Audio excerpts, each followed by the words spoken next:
Hello again, everyone. Welcome back to King of Dragon Pass. Let's go ahead and proceed into the next year and allocate our magic. Let's see. Our God Talkers forecast that the next harvest will be a good one. That's good. They saw the shadow of Carofin. They said that Orlanth wanted us to make a pilgrimage to his mother's holy mountain this year. I can do that. 1 into herds, 3 into diplomacy, 2 into destiny, 2 into crops, 2 into heroism.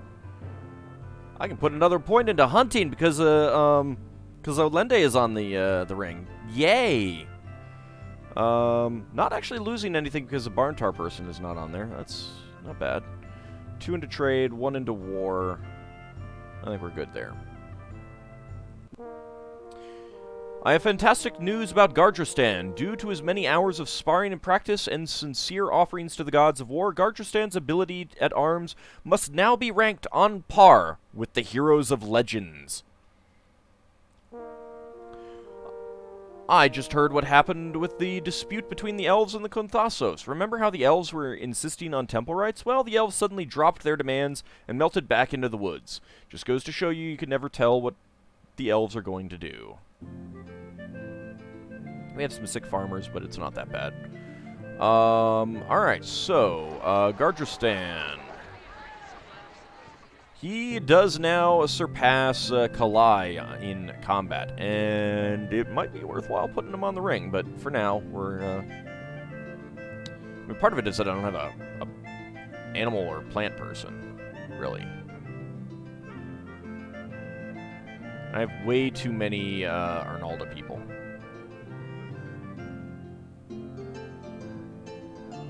Suppose I could send some off to the Crag Spider.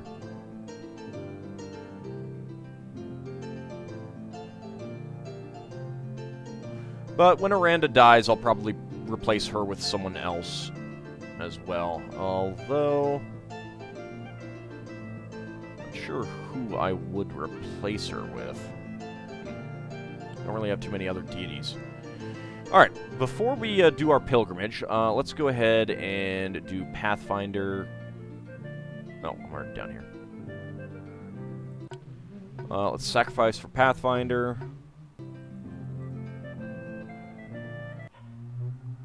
Alright, Vinga accepted our sacrifice. We have too many hunters for the Wildlands, oh no!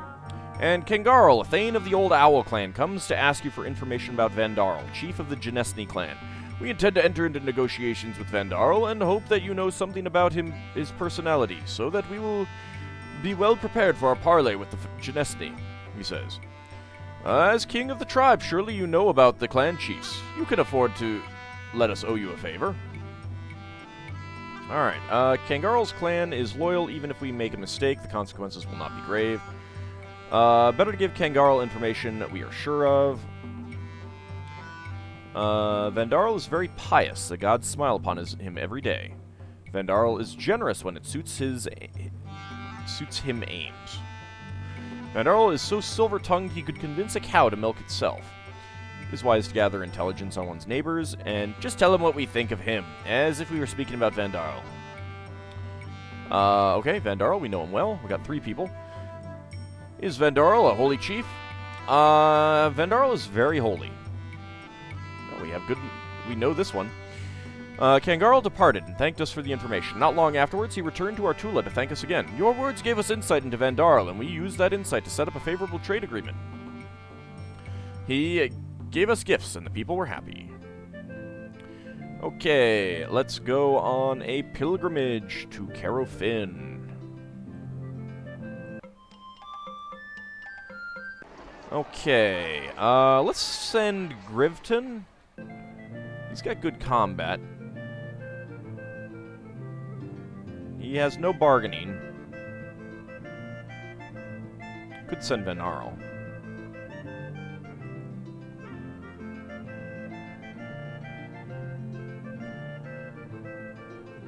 Nah, we'll send Gripton. That's fine. What about Angori? His combat is only fair. He's got excellent leadership, though, and good bargaining. He's 37. Nah, we'll send Gripton. Alright, 4 weapon thanes, 10 footmen, and travel slowly. And we're being raided by the horse spawn. There are 86 of them, all mounted. The Hendarti warned us, and all 28 weapon thanes met them, as well as 310 of the feared. Alright, we'll sacrifice to Orlanth, maneuver, drive them off, use a point of magic. Okay, we lost 1 weapon thane and 3 farmers. Horse spawn charged right into the trap we had laid for them. There was a terrific fight. Our magic blew away theirs. We drove the horse spawn off, and their survivors left without plundering our Tula. Through their healing magics, our auxiliaries kept 1 warrior from dying. I'm pretty sure we killed or injured all of them. We did not get any horses out of that, though. Alright, it is fire season. Alright, we can't build another one there. Can't build another one there. I don't want to build... I mean, now we're at a point where it's the cattle that's the problem.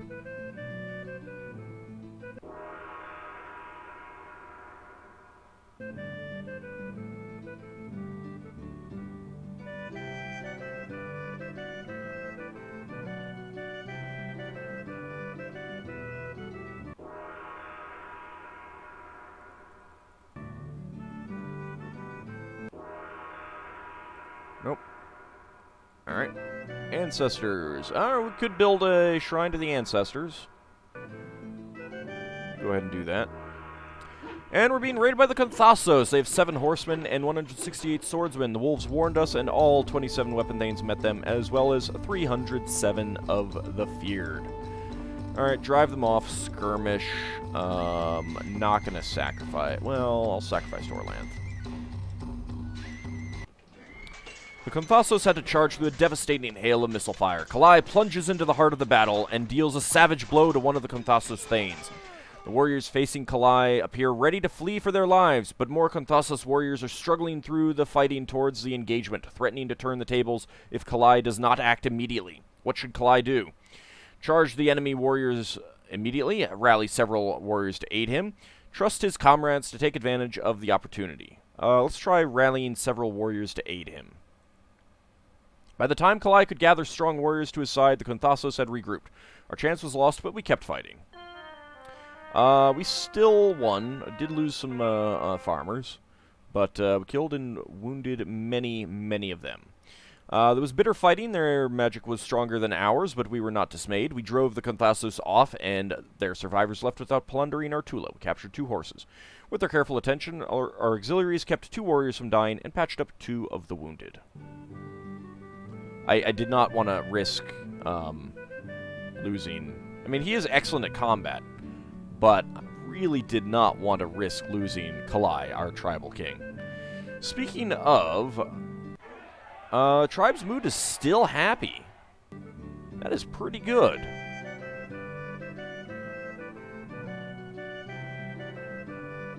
How are we doing on crafters? We can get some more crafters. Let's do that. Our expedition to Mount Carofin has returned. Grivton has a wondrous tale to tell. He and the others were exploring the snowy reaches of Orlanth's mother when they found themselves swept away to participate in an ancient battle, fighting against the forces of Lokamayadon, the traitorous priest who sought to eclipse Orlanth. Grivton and the others fought against lancers who fought from horseback. Despite the confusing circumstances and difficult odds, our explorers fought well. Another great gust blew them back to Carofin, where wind spirits rewarded us. We gained a shrine to Carofin, mother of Orlanth. The spirits said that she would shelter us during winter, and could protect our children if we sacrificed to her. Ooh.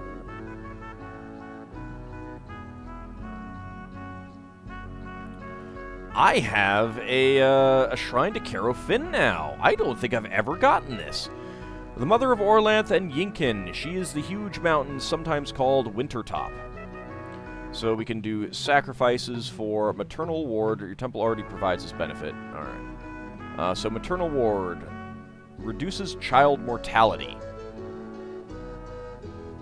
I mean, sure, fine. That works for me. Our population is getting a bit large, though. We may end up splitting the tribe, which will kind of suck. Our really don't want that to happen. But I'm okay with that. Alright, it is Earth season. Let's go ahead and explore with... we can send Grivton out exploring again.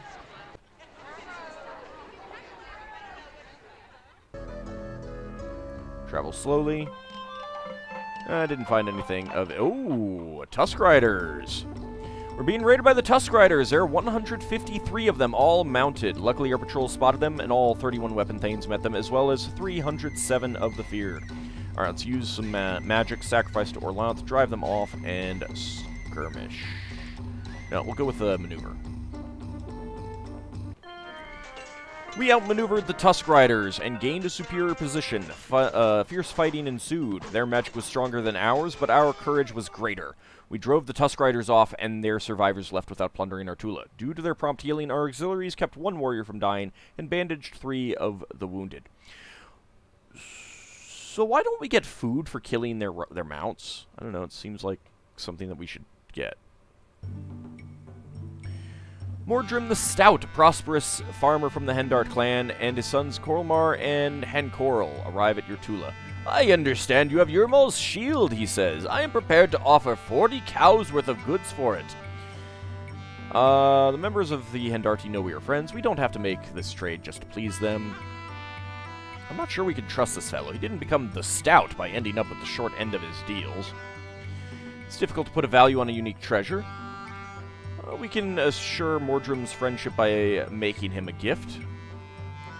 It's difficult to put a value on a unique treasure. However, 40 is not enough. There's something about this. Perhaps we should, that is, if I were him, I'd just steal it. Yorsar. You worship Eurmal. Why would you want to give up Eurmal's shield? I'm going to refuse to sell. No, my treasures. Mordrim tried to argue, but we stood firm in our refusal. My treasure's mine. You can't have it. Mine, mine, mine. All mine. And we cannot build a shrine to Eurmal. We sacrifice. Bless our clan. Bless this mess. Let's see. Let's fix our patrols. Let's get back up to 32. The harvest was bountiful this year. Oh my god, 8,650 food. I don't even know what to do with it all.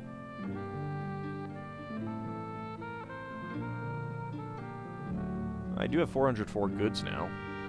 Let's send an emissary out. Probably not going to work, but let's see if we can be nice to the oak trees.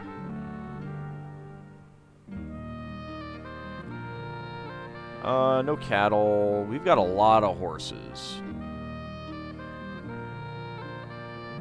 Not that many goods. 35. We will not that much food. Sure, 250. Let's see how they like this. Give gifts. That works. Huge blast. Blah blah blah. Couldn't do it. Orlgard, a prosperous herdsman of the Ernaldori clan, appears before you, bearing an offer of alliance from his clan leaders. He bears gifts for you. Our two clans have similar interests, Orlgard says, and should band together to face the many threats that beset us in this unyielding land. Your young women need husbands, and our young men need wives. What do you say? Well, if we agreed, we would have too many alliances to please. If we ally with them, we'll have so many allies that it will be hard to meet our commitments to all of them. It is auspicious to have allies and harmful to have feuds. Send him packing. Desrata, chief of the Ernaldori clan, is not favored by the gods. Send Orlgard packing, and I will rouse the people to support us. They have large herds and will be able to help us when our herds get thin. We are more prosperous than they. They're just looking for a handout. They have more silver in that chest of theirs. The more the merrier. Yorsar is good for that. I'll go with this. Agree to the alliance. This will be the beginning of a long and mutually profitable affiliation, Olgard said. So what if I have too many alliances? I'm fine with that. We'll figure it out.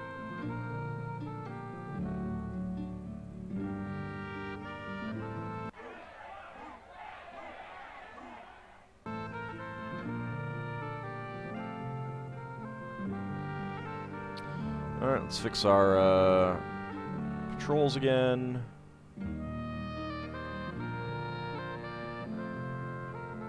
Well, let's try and do an emissary again. Give gifts.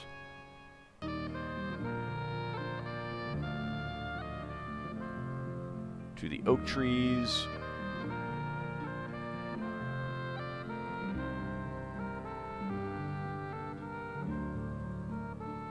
Alright, 4 horses. Let's go with 20 goods. Still gonna do 250 food.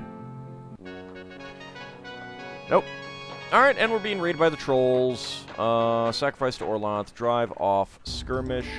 32 weapon thanes, 302 of the feared, 8 dark trolls, 102 trollkin.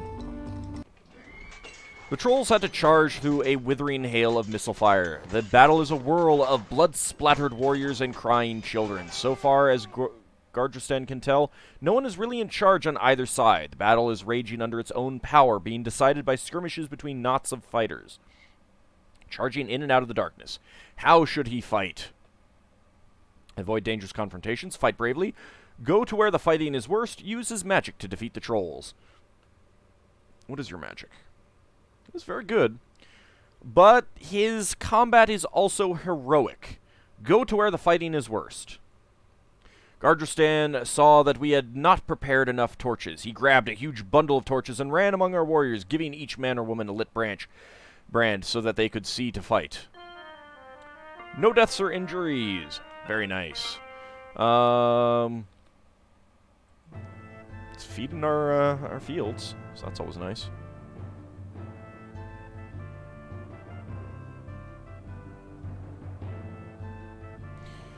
Alright, so it's storm season. Let's try an emissary again.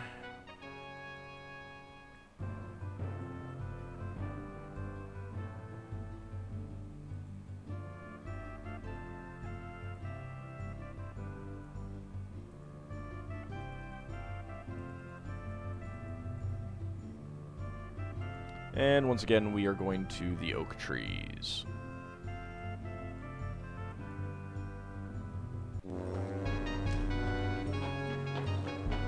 The priests and priestesses are outraged. Someone has snuck into the Temple of Orlanth and left a crude, muddy effigy right in the middle of it. The people are concerned that this is a curse or some other form of bad magic. Convince the people it is wise to leave the effigy right where it is, dedicate the statue to Eurmali and move it to its own sacred hut. Since this involves magic, not beer or cattle, I am inclined to let Yorsar have his way here. Yorsar has promised to obey the chieftain. The chief is responsible for any untoward actions he might take. Destroy it and have the chief publicly beat Yorsar to show the clan's displeasure. Eurmali will be happiest if we use the effigy as part of a trick against another clan.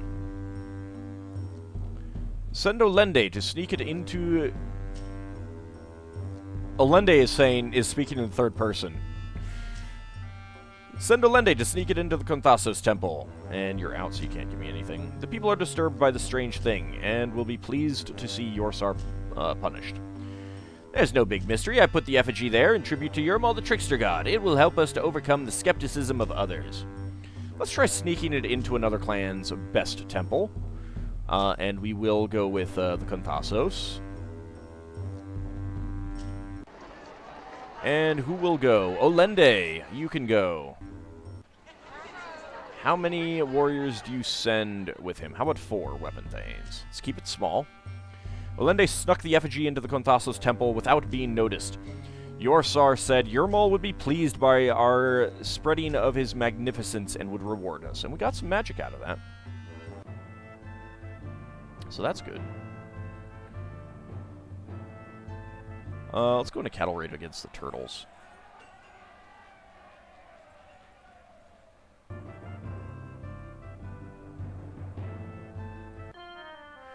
We managed to ride right under their Tula and bring home 29 cows without being spotted. The oak trees extravagantly praised our gifts. They toasted me in their feasting hall, drinking far into the night and singing many rousing songs with me. I believe they are more favorably disposed towards us now. And that is the end of the year, and our sheep are once again overcrowded. 54 babies were born. We initiated 19 children as adults. The clan has 8 more people, 7 more head of cattle, 2 fewer horses, and 39 more sheep than we did last sacred time. We produced 3,005 and ate 1,352 bushels of food. 633 were lost due to spoilage. Our crafters produced 242 cows worth of goods. Our market made a profit of 59 cows worth of goods. And here is our shrine to our ancestors. Provides protection. Alright, well, next year we'll try another hero quest. Don't know which one I'm going to do right now, but we will definitely think about it. Anyway, that will be next time. See you then, everyone.